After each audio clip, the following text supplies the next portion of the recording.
Hey guys, this is John, and I'm playing Vagabond 97 in the 3-minute pool on ICC. I just played Vagabond in the 1-minute pool, actually, so I got a little bit of a read on his style. Seems like fairly aggressive, I would say, although not overly so. Just like a typical online player. Okay, Queen b6, so I'm attacking d4. Can I just win d4 outright? Or is he going to play knight c4? Is that what he's telling me? Yeah, I probably shouldn't take d4 right now, at least. So he makes way for his knight to come to f3. It's a little bit annoying. I want to trade off the dark square bishops, but that's hard to do. Yeah, he's going to send in his knight to e5. I'm going to go here and see if I can play bishop c3 to trade those bishops. Yeah, he's giving me a reason to do it. So now once I trade these bishops, this d4 pawn becomes significantly weaker. Like once I play this move, he's kind of in a quandary as to how to defend it, right? Can he play knight here and then g4 followed by g5, however? That would be annoying. I don't quite want to go after it. I'm going to do this right now. This is kind of a weird way to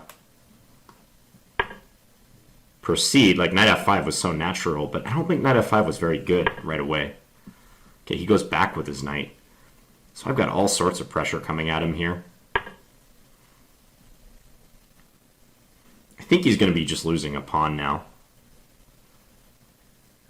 And I use this rook to come into c4 because I want this one pointed at a3, just in case he continues with rook d2. He could play that now. He does.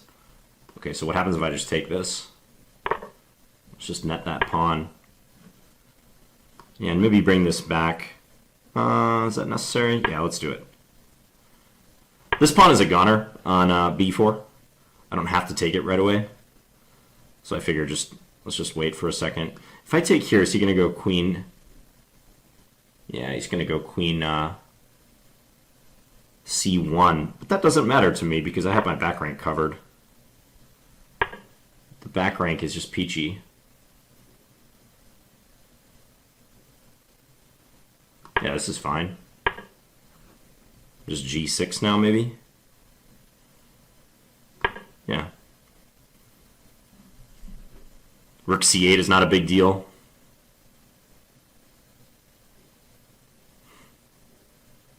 Yeah, I think I've got this in the bag if I don't make some blunder. Check. Okay, so what's he going for with that? Check. I don't see the follow-up. Because he can't attack f7 easily. So what's the follow-up to this? g4, that's about the only thing he can do, yeah. His bishop is actually hanging now, but I don't think I want to take it. No, I could take it, couldn't I? Yeah, there's absolutely nothing wrong with that.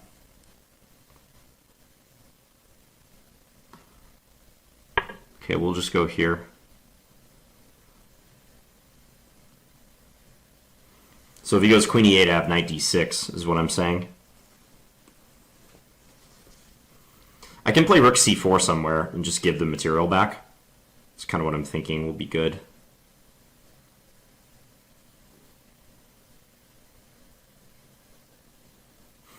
Yeah, I think with some accurate moves I can just shut down his position. At least I hope so.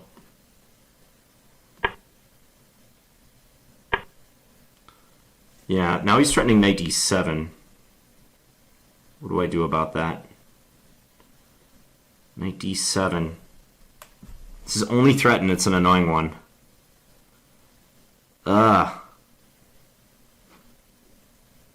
Okay, we're just going to play for mate, I think. He has to go knight d7.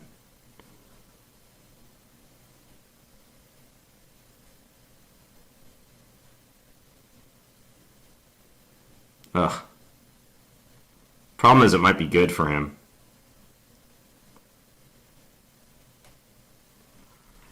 Where's my mate if he does that? I don't see one. Time warning. Wow, Check. he actually did this. Okay.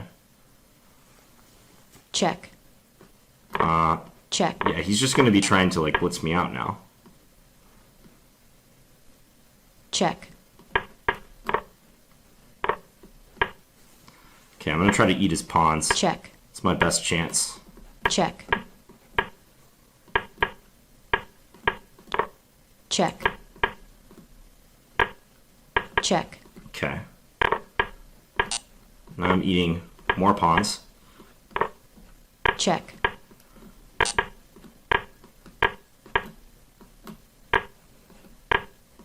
Check. Check. Checkmate. All right. Can't believe I got that checkmate off, actually, and managed to win that endgame, thanks to some pre-moving. But why didn't he go knight d7? Well, we'll have a look at it, but I think I was in big trouble around there. We'll see. So he played this Nimzo Larsen. I don't know, I think g3 might be slightly inaccurate here, because I get to take and really mess up his pawns, and then play e6, and I like the extremely solid structure I have. Yeah, and I think this whole concept with d4 and then c3 is flawed. Because after I play c5, and especially c3, like d4 itself might be okay, but he should probably like capture on c5. Because once he gives himself another pawn weakness, this isolated d-pawn, his position becomes difficult. I really wanted to take here on d4, but I think he has this move. This is why I avoided it. So if I take, he takes with the bishop, and then he's kind of forking my, or double attacking my queen and knight. And this pawn might be picked up next move.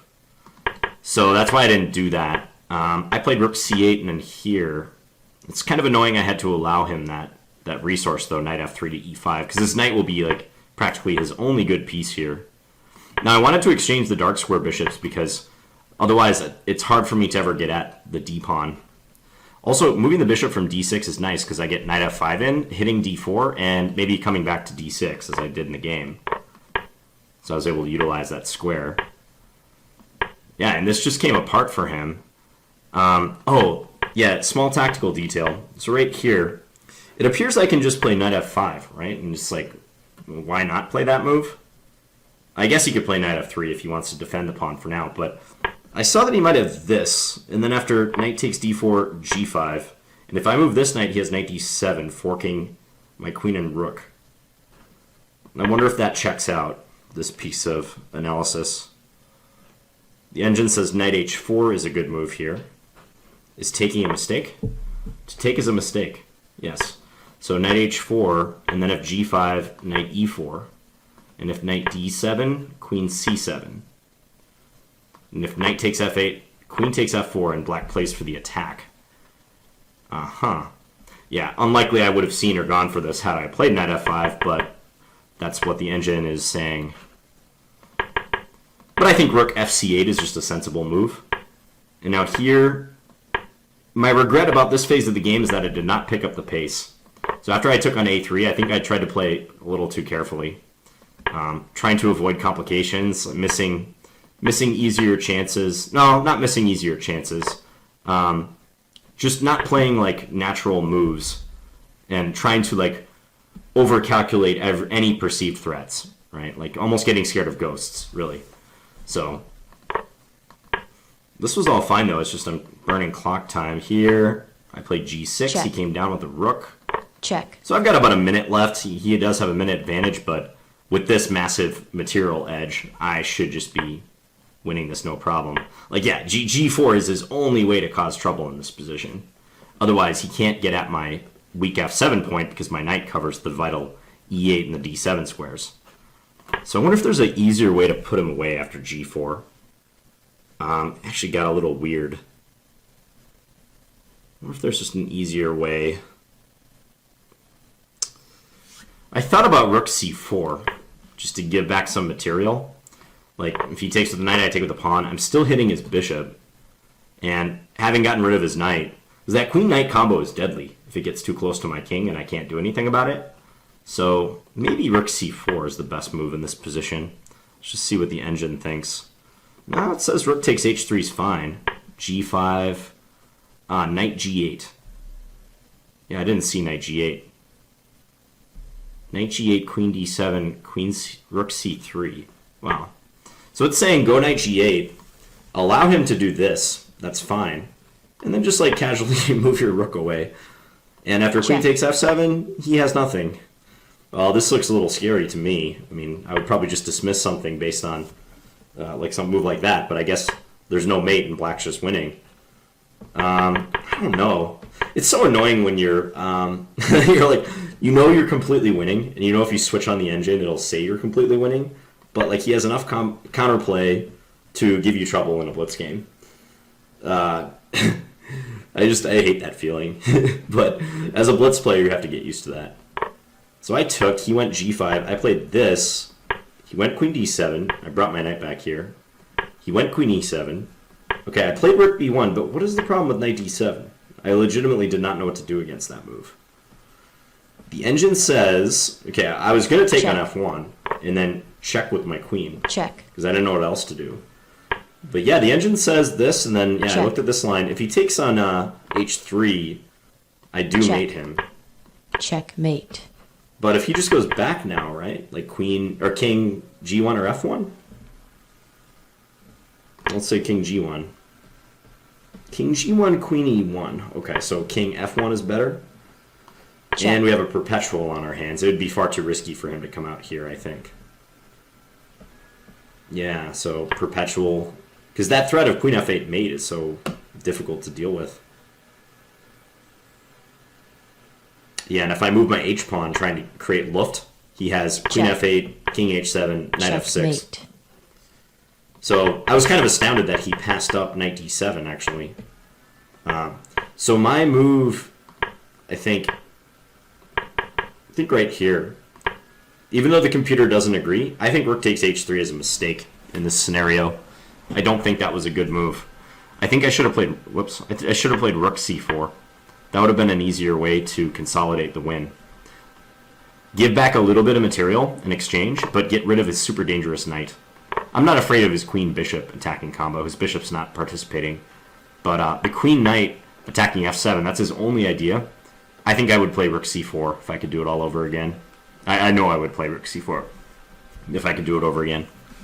So, yeah, but towards the end, he just really inexplicably went queen e7. Or sorry, not queen e7. Rook takes b1. Check. Yeah. And I had this queen f5 move. Actually, knight d7 is still good enough for the draw, at least for him. He did that and tried to blitz me out. Check. But yeah, this was looking not great for me for a moment, but managed to eliminate a couple pawns. And then when he hung his knight, that was key. When he went knight c4, allowing that was key. If I was him, I would have taken a little bit more time. I mean, he's got to move fairly fast too, but I would have taken a little bit more time just to make sure I don't have an easy way to win. Yeah, because now his king is kind of trapped, and first I just eliminated his pawns and then went for the queen. I'm sure I missed several faster mates. I was trying to minimize a stalemate potential. That's why I moved my knight back to e6, by the way. Just get it out of the way. You know, if I didn't want to like be in a situation where I go down on queen and he has no legal moves because my knight's covering his squares on the second rank. So that's why I moved knight e6. Checkmate. Okay, so got a win against Vagabond, and hope you guys enjoyed that game.